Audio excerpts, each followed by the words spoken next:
Hey guys, Scott here with my first impressions of the new DBD content, Vecna. I'm actually going to go over the perks as well, or rather I'm going to go over two of them, the only ones kind of that are worth mentioning in my opinion. I usually have a separate video for perk reviews, but let's just do it all in one video. First impressions. Now, before I go any further, I just want to make it clear, I've never really been like the biggest horror fan, despite being a DBD content creator. I like horror, but I'm not like a fanatic for it or anything. There's a lot of really good horror movies, like The Shining is honestly one of my favorite movies of all time.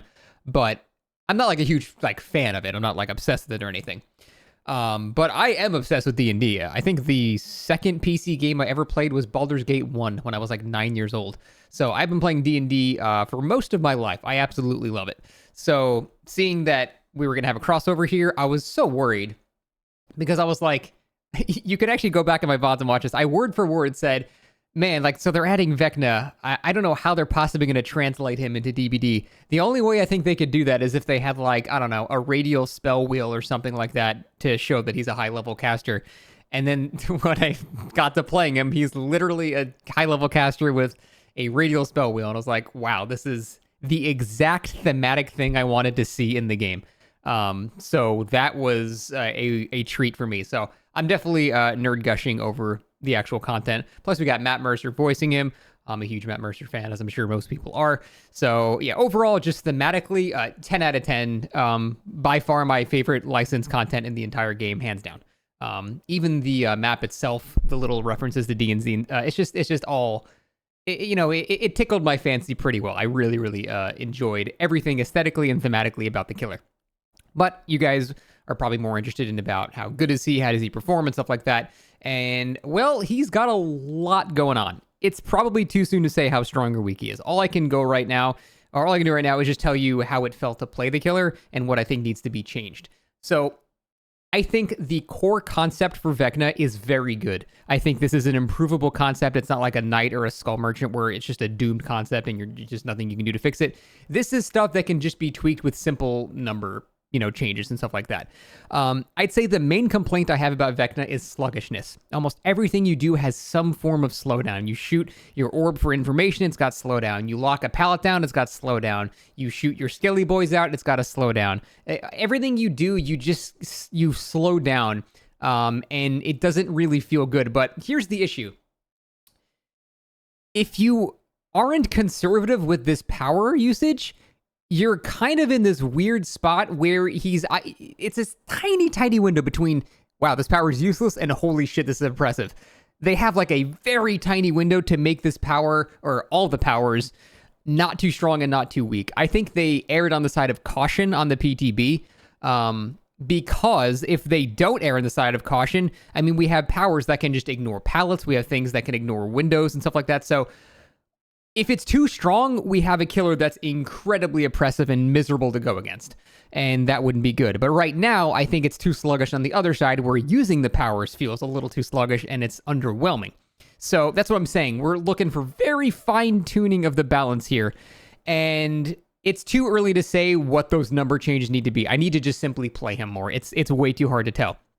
But for example, one of his powers, Mage Hand, it allows you to raise a pallet up or lock a pallet in place. Now, when you lock a pallet in place, it lasts about 4 seconds. And you would think, oh, Survivor's about to get to a pallet. I lock the pallet. He can't do anything about it, and he can't drop it. The thing is, though, when you use that ability, you get slowed down to a crawl to where you don't actually gain any distance or anything like that. So it's just, there's not really a point to doing it most of the time. The only time it's really worth it is if you are catching someone who's running back to a pallet, who is trying to vacuum back into it, and you basically you're blocking their prompt. I got it like a hit or two that way. And if it's a god pallet with a very long loop that you can get around the entire thing, kind of like whenever you would get a hit with like Wesker's Vault is kind of when you would get a hit with, blocking the pallet like that. However, the actual best use of Mage Hand I found was combining it with something like Bamboozle, and he has multiple add-ons that affect Mage Hand as well that give you haste after using it, and they also make it pick pallets up faster. So the biggest use for Mage Hand I found was, for example, Shack. If you Bamboozle the Shack window and the survivor is at the pallet, you get a hit every time no matter what, because they're going to have to drop the pallet, because you're obviously just going to be able to walk through and hit them if they don't drop the pallet. But when they do drop the pallet, you immediately lift it, and there's not enough time for them to have a prompt to drop the pallet before you move through it. So as long as you raise the pallet and you're holding forward and move through it, you actually block the prompt, so you actually just straight up get a hit. So just like that with Bamboozle and that Mage Hand setup, you actually get a hit attack every time, which is really strong. But in almost every other scenario, if the loop is too short, it doesn't really do much of anything unless you have the Vorpal Sword add-on, which I have on in this video. And so that's what I'm talking about. It's really, really hard to find that exact balance point of whether it becomes stupid like Chucky Scamper, where you're just like almost guaranteed a hit, or it just doesn't effectively accomplish anything because you lose the distance you gained with the slowdown. I noticed there's a much bigger slowdown in holding the pallet than there is in raising a pallet, which is why I tried using the raising the pallet add-ons instead, and that ended up being more effective. So how do you balance all this stuff? I don't know. Like I said, I need more time with it. He also has Fly, which is a medium to short range movement ability. It's not like a Billy Chainsaw or a Blight Power or anything like that, where you cover a good chunk of distance. I found it's really nice to use Fly after you M1 someone, and then you just fly after them and immediately catch back up. It pretty much entirely negates survivors holding W after you get a hit. So they need to get to a pallet or window, or they're just going to go down, because you can end your fly basically inside of their model. You have no collision while you're flying. So if you end up inside their model, and there's also add-ons that reduce the cooldown after you use fly, you can teleport basically inside someone, and then you can just hit them 2 seconds later. And that's really good too. But it's kind of hard to use because after you cancel fly, you sort of drift for a bit. So there's actually a bit of a skill cap in learning how to do that. Additionally, you can fly through windows and pallets and then stop. You actually have to let go of the fly before you get to the window or the pallet, and by the time you're ending, you end up on the other side of the pallet. This makes it so you will have collision as you're landing, because as you're flying, you have no collision. So if a survivor is not hugging the pallet as you teleport over it, they won't be able to actually vault back into it, and you can block it off that way. But again, if they do know you're flying at them, they can immediately vault back and you fly past them. Also, sometimes when that happens, the Vecna just gets stuck on the floor, and it's hilarious. So there's a whole buggy component with that as well that they need to address. Then there is the Orbit Displacement or Dispelment, whatever you call it. And this thing, it doesn't really do much of anything. It slows you down when you cast it for seemingly no reason. That's just what I'm talking about, the sluggishness. You don't need to be slowed down while casting. It doesn't hurt anybody. It just gives you information on where people are, and it's a very slow-moving orb, so there's no reason it should slow you down as well. There are a couple of add-ons that make effects happen with the orb. For example, there's one that makes people become broken if they're injured and they get hit by the orb, which they can't see. So that's actually pretty good, but you kind of have to run add-ons for all of these things to make them a lot better. So the orb right now is underwhelming. For the orb, I'm okay with it just being a basic information thing, but remove the slowdown. There's no reason when I cast this orb, I need to get slowed down. I don't want to lose distance. I want it to be a thing where I'm chasing this person right here, I look left to a generator, shoot out an orb, switch back. I want it to feel more seamless like that, because just frankly, no reason for it to not do that. The final ability has just like a Spirits of the Damn thing where he shoots like a cone of little skelly boys. The problem is you can just crouch under them. So you can't, it's not like, Artist or Pyramid Head where you can just hit people through walls. As soon as you see Vecna readying the skelly boys, just crouch and you're just invincible to them. So they're not much of a threat really. When I went against Vecna, I was never really threatened at all. The only time it's useful is if you shoot it like at a window to essentially grant you zoning on that window, because you have to move pretty widely away from the window because it's a big cone. So sometimes it makes survivors go far enough away from the window to dodge it that they're not able to actually get back to the window, and then they have to medium vault it, and you might be able to get a swing in time. That's pretty much the only time I saw it to be super useful. He's also got an iridescent add-on that makes it so the scaly boys shoot lower, so you can't crouch under it, but it removes 3 of your lines, and so it's a very, very strict hitbox and actually hitting it, which is very hard too. So that ability feels kind of underwhelming, but again, you have to be really careful, because if that power gets any better, suddenly it's just a better Pyramid Head or a better Artist, and you're like, well, what the hell? Now it's this killer that can also fly and also get information and also block pallet, pick pallet, like. Then they have too many things going on. So that's what I'm saying. It's really hard to balance this killer properly.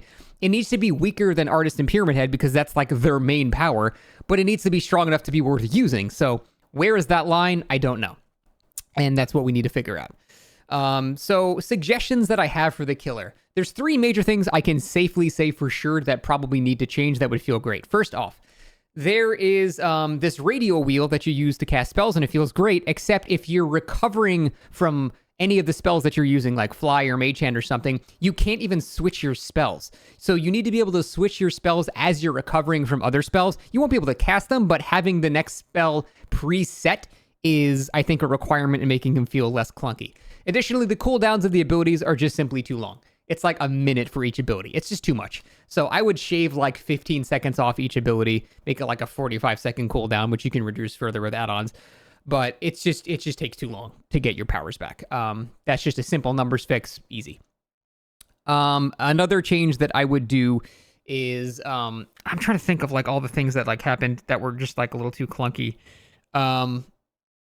The start of the match, you start in cooldown basically. I think you can make it so you just don't start on cooldown.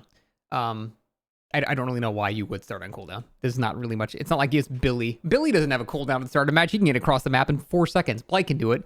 Why can't Vecna do it, you know? It's not like his fly ability even lets you get across the map. You cover maybe like 32 meters of distance roughly, so you can get a good chunk of distance for sure, but it's not like you can just, put on Lethal Pursuer, fly at someone and be hitting them in 2 seconds. It doesn't even work like that. So, plus Billy can do it and he's just stronger. So there's no justification as to having all of his abilities at the start be on cooldown. This would also let you shoot off an orbit displacement that would get somewhere in maybe 20 seconds and see, okay, that's where people are. Give you some nice information at the start. There's no reason his abilities should start off on cooldown. So 3 changes so far that he needs. Don't start on cooldown. Remove 15 seconds of cooldown roughly, and make it so you can change spells while you're in recovery from your other spells. Those are 3 blanket changes I think that need to happen no matter what. But any other further changes like numbers and changes to Mage Hand and cooldown and stuff like that, it's too early to tell. It's such a tiny fine line that we need to account for here. So I'm not going to really speak on anything yet. Just those 3 things that I know for a fact should happen. But everything else is just going to come down to more testing. So now we get down to the perks. The perks for the killer are pretty much all not great, except Languid Touch. Languid Touch is the one whenever you startle a crow, you become exhausted. That's actually really useful, because you startle crows a lot. Almost everywhere there are crows, so you're just going to be just exhausting people left and right when they don't even realize they're being exhausted. It's going to cuck a lot of exhaustion perks, which I think makes it actually very, very solid. His other 2, in my opinion, are just not even worth mentioning. They're not really worth running at all. For the survivors, in my opinion, the Stand Still and See Aura perks is kind of nice. It also kind of makes me not understand what the point of Alan Wake's Boon perk is.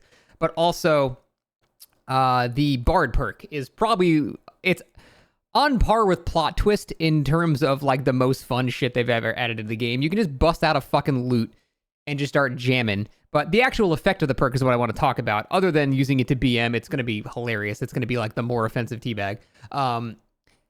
What you actually do with the perk is not useful in solo queue. Basically, it buffs everyone's skill checks by a large amount, but you can't be repairing the generator at the same time, which means you need at least 1 or 2 people working on the gen next to you for that to actually happen. So in solo queue, this is going to be useless. I don't think this is really going to have any point whatsoever. However, I can see this perk being really insanely strong if you have a Survive with Friends team that has toolboxes. Because if you can tell your teammates to save the toolbox for when the Bardic Inspiration begins, and then since the toolbox gives you 5 times as many skill checks, you're going to be able to do a generator in like 20 seconds or something insanely quick. So in solo queue, it doesn't do much, but in a team, I'm actually a little scared of Bardic Inspiration squads doing this really, really well. You don't even need 2 people on a gen. You can have 1 guy inspiring, 1 guy in a gen. 2 people on a gen is not unheard of. 3 people on a gen is excessive, in my opinion. It's not even a good idea for Survivor, but even just 1 guy with a toolbox, you're going to get so many skill checks that you're going to do probably 25% of the gen in the time it takes to complete that inspiration. And that's not even if you got like a natural 20, which can make you do it even faster. So that perk in a Survive with Friends, I'm worried about being very strong. Here, by the way, is that example of what I'm talking about, where they don't have time to drop a pallet when you raise the pallet as well. Just to show you an example of how we can counter Shack when you run add-ons for that. Other than that, though, I am super, super happy with Vecna. I think he is really, really cool. Aesthetically, thematically, awesome. We just need to get into the nitty-gritty of the exact number of changes that need to happen. But overall, I'm really happy with this chapter so far. Going against him didn't really feel bad, but I think that's because he's slightly too weak right now. So let's buff up a couple of things and see how he feels, and then we'll go from there. I'll be playing him more tomorrow. and we'll see how it goes. But that is going to be it for this video. I can't wait to play more. Thanks for watching. See you next time.